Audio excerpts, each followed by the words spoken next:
Frost clothes drying rack from Ikea. Hey everyone, welcome back to the Clueless Dad. Today we have the Frost clothes drying rack.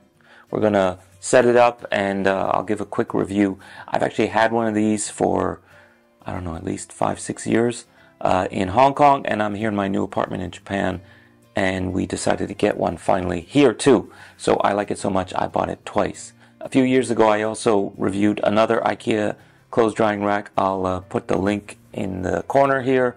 But that one was pretty good. I still use it in Hong Kong to this day. It's really good for indoor, not so great for outdoor because it's kind of too narrow in the base. This one is also pretty good for indoor and outdoor.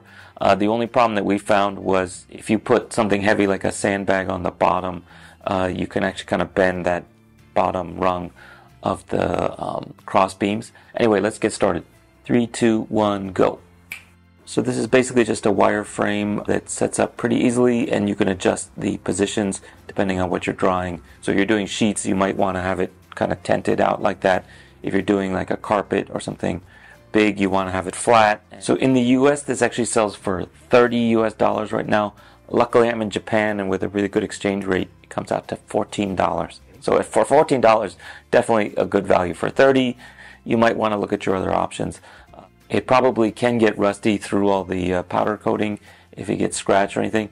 So just be aware of that. Don't leave it out in the rain. But otherwise, can't really go wrong with it.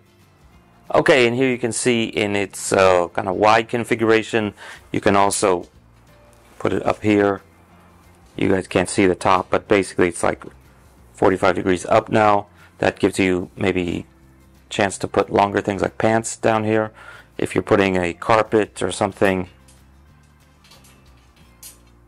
that doesn't bend well, you can do it this way.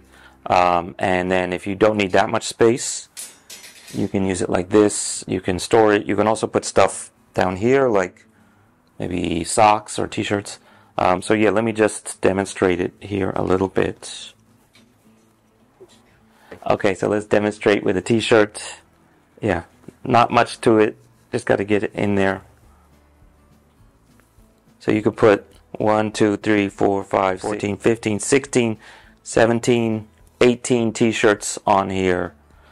Plus you can put things from these inner ones as long as it doesn't overlap too closely, and you can put things on here. So you can actually fit quite a lot, especially once you start doing things like socks, underwear, etc. So pretty much a full load of laundry you can fit on here unless you have really big things. As I mentioned, the one drawback on this is that if you're going to put something heavy here, like a sandbag, to hold it down, this thing will end up getting bent. Okay, so what do you guys think of the Frost?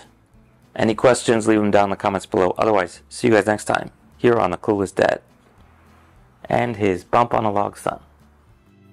The thought of just having this go with you all the time, up in the overhead bin, as soon as you get off the plane, pull it out, unfold it, and walk off. Literally, that could save you